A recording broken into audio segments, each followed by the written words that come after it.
नाज़रीन किराम, अफगानिस्तान के अंदर मौजूद तालिबानी रिजीम खुलकर सामने आ चुकी है और अब यूं लग रहा है कि तालिबानी रिजीम ने भारत की ईमा पर जो एक खेल रचा रखा था, अब उसके बाद वो खुलकर सामने आकर खुलकर खेलने का फैसला कर चुके हैं। पाकिस्तान के ऊपर एक स्ट्राइक, पाकिस्तान के खिलाफ एक बड़ा इकदाम। इस वक्त काबुल से बड़ी ब्रेकिंग न्यूज है जिसके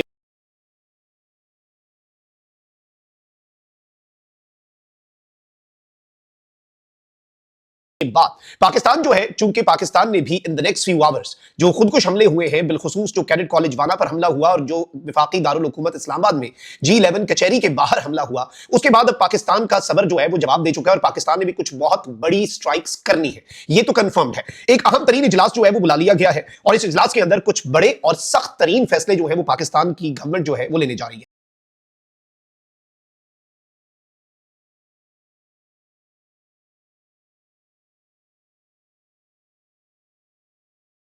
मैं सारी डिटेल्स एक एक करके आपके सामने रखता हूं। अगर अभी तक आपने इस वीडियो को लाइक नहीं किया तो लाइक जरूर कर दें, कमेंट सेक्शन में पाकिस्तान जिंदाबाद का नारा जरूर लिखें और जिन लोगों ने चैनल को सब्सक्राइब नहीं किया उनसे मेरी ये दरखास्त है कि चैनल को भी लाजमी सब्सक्राइब कर लें। सबसे पहले तो नाज़रीन इकराम, मैं आपको एक चीज ये बता दूं कि तालिबानी रिजीम की तरफ से भी ये धमकियां दी गई कि हम अफगानिस्तान के ऊपर हमलों का बदला जो है वो इस्लामाबाद पर हमला करके लेंगे। फिर इवन अब उनके अकाउंट्स जो हैं वो लाहौर और कराची के हवाले से इस तरह की स्टेटमेंट्स दे रहे हैं। और अब जो साबिक चीफ ऑफ जनरल स्टाफ है लेफ्टिनेंट रिटायर्ड मोहम्मद सईद, उन्होंने भी एक बड़ी इंपॉर्टेंट स्टेटमेंट दिया और उन्होंने कहा कि आइंदा चंद दिनों में दहशतगर्द मजीद शहरों की तरफ बढ़ने की कोशिश कर सकते हैं।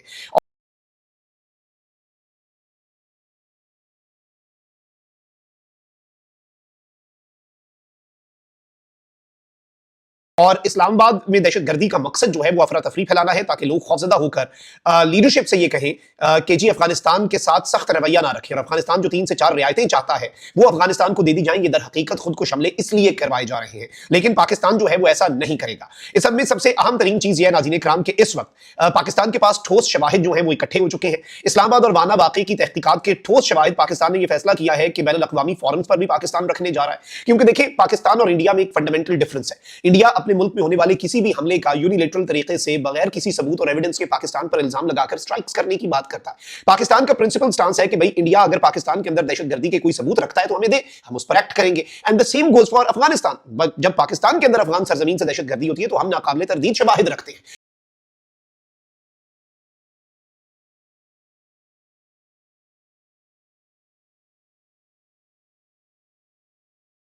हम एविडेंस पूरी दुनिया के सामने रखते हैं और हम हुज्जत तमाम जरूर करते हैं ताकि पूरी दुनिया को यह अंदाजा हो जाए कि पाकिस्तान ने जो स्ट्राइक्स की हैं या पाकिस्तान जो सख्त तरीन कदम उठाने जा रहा है वो सख्त तरीन कदम पाकिस्तान बामरे मजबूरी और पाकिस्तान जायज तरीके से, पाकिस्तान का ये राइट है क्योंकि पाकिस्तान ने नाकाबिले तरदीद शवाहिद प्रेजेंट किए हैं। अब नाज़रीन इकराम, इमरजेंसी काबीना का इजलास जो बुलाया गया है सिक्योरिटी कंसर्न्स के तनाजुर में, आई थिंक ये एक बहुत बड़ी डेवलपमेंट है क्योंकि अल्टीमेटली जंग का आगाज जो है उसकी मंजूरी कैबिनेट ने ही देनी होती है। कैबिनेट के पास अनलिमिटेड पावर्स है एक तरह से। और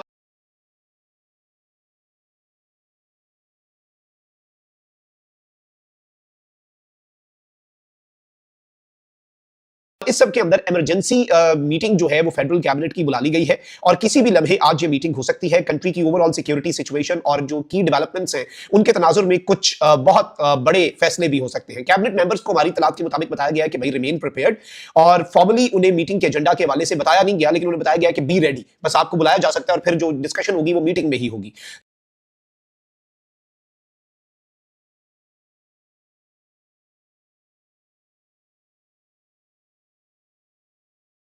लेकिन सबसे अहम तरीन चीज यह है कि इसमें इम्कान यही जाहिर किया जा रहा है, इसमें अंदाजा यही है कि भाई ये मीटिंग जो है ये दहशतगर्दी के तनाजुर में और पाकिस्तान जो सख्त तरीन स्टेप्स लेने जा रहा है और ये जो खुदकुश हमलों का पाकिस्तान ने बदला लेना है जिसकी तैयारी मुकम्मल है, टारगेट्स लॉक हो चुके हैं। It will take a few minutes for the Pakistan air force कि वो जाकर रंदा फेरे, तबाही फेरे, और बॉर्डर के ऊपर आर्मी ने भी अपनी तैयारी कंप्लीट कर ली हुई है। तो अगर अब उस तनाजुर में भी देखें तो बहुत कुछ पाकिस्तान का ऑलरेडी तैयार है, बस फाइनल ऑर्डर जो है और फाइनल जो अप्रूवल है फ्रॉम द फेडरल कैबिनेट वो रहता है।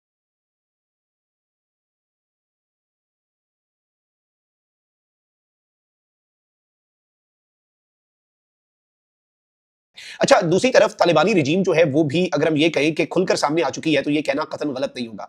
तालिबानी रिजीम जो है वो पाकिस्तान मुखालिफ जो उनका एक नैरेटिव वो रखते हैं, ये सारी चीजें हम उनकी ऑलरेडी ऑब्जर्व भी कर चुके हैं, पहले देख भी चुके हैं। और आज उन्होंने तिजारत के वाले से भी, बिकॉज दे नो, दो चीजें उन्हें पता है। एक तो उन्हें ये पता है कि भाई उनकी सरजमीन से दहशतगर्दी पाकिस्तान के खिलाफ होती रहनी है। दूसरा उन्हें ये पता है कि वो उस दहशतगर्दी के खिलाफ कुछ नहीं कर सकते क्योंकि उनके अपने इंटरेस्ट हैं और फिर इंडिया का प्रेशर और इंडिया की फंडिंग भी है। लेकिन जो पाकिस्तान के हाथ में है, ट्रेड और तुरखम बॉर्डर और फिर चमन स्पेन बुल्दक और बाकी क्रॉसिंग्स, पाकिस्तान ने वो बंद की हुई है। इन क्रॉसिंग से सिर्फ एक काम हो रहा है, अभी भी ये कंप्लीटली बंद नहीं है, और वो एक काम ये है कि गैर कानूनी अफगान बाशिंदे बेदखल, उनकी डिपोर्टेशन जरूर हो रही है, वो डिपोर्ट हो रहे हैं, उसके अलावा ना कोई बंदा आ रहा है ना जा रहा है, और ट्रेड तो बहुत दूर की बात है।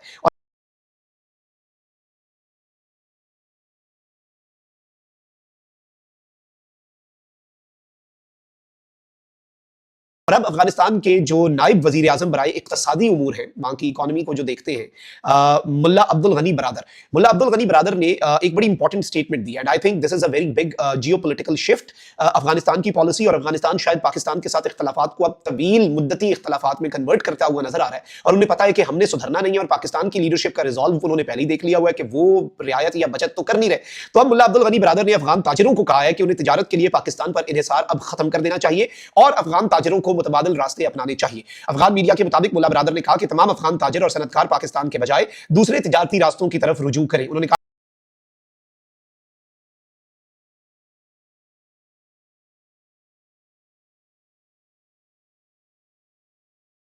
कि मैं तमाम ताजिरों पर जोर देता हूं कि वो जल्द से जल्द दरामदात और बरामदात के लिए मुतबादिल ऑप्शंस पर अमल दरामद करें। उन्होंने खबरदार किया कि इस हिदायत के बाद अगर कोई ताजिर पाकिस्तान के साथ तिजारत जारी रखता है तो हुकूमत उसके साथ ताउन नहीं करेगी और ना ही उसकी बात सुनेगी। यानी इसके बाद अब इन्होंने कहा कि हमारे पास शिकायत और रोते हुए ना आना, क्योंकि हमने कह दिया कि पाकिस्तान के साथ तिजारत वैसे ही खत्म कर दो। मुल्ला बिरादर ने पाकिस्तान से दरामदशुदा अद्वियात के म्यार को नाकिस करार देते हुए ऐलान किया कि अद्वियात के दरामद कुनिंदगान को 3 माह की मोहलत दी जाती है कि वो अपने पाकिस्तान के साथ तिजारती खाते बंद कर दें। अब अफगानिस्तान में अद्वियात और बाकी चीजें भी जाती हैं। अब ये इनका एक माइंडसेट ऐसा है कि ये इस तरह के एक्सट्रीम स्टेप्स अपनी आवाम, लेकिन इसका अल्टीमेटली असर तालिबानी हुकूमत के कमजोर होने पर ही पड़ेगा, क्योंकि इनकी इकोनॉमी अफेक्ट होगी। पाकिस्तान को रत्ती बराबर फर्क जो है वो नहीं पड़ना, बल्कि थोड़ा सा पड़े भी तो आटे में नमक के बराबर होगा पाकिस्तान के अंदर जो फर्क पड़ता है अगर ये ट्रेड परमानेंटली भी बंद हो जाती है।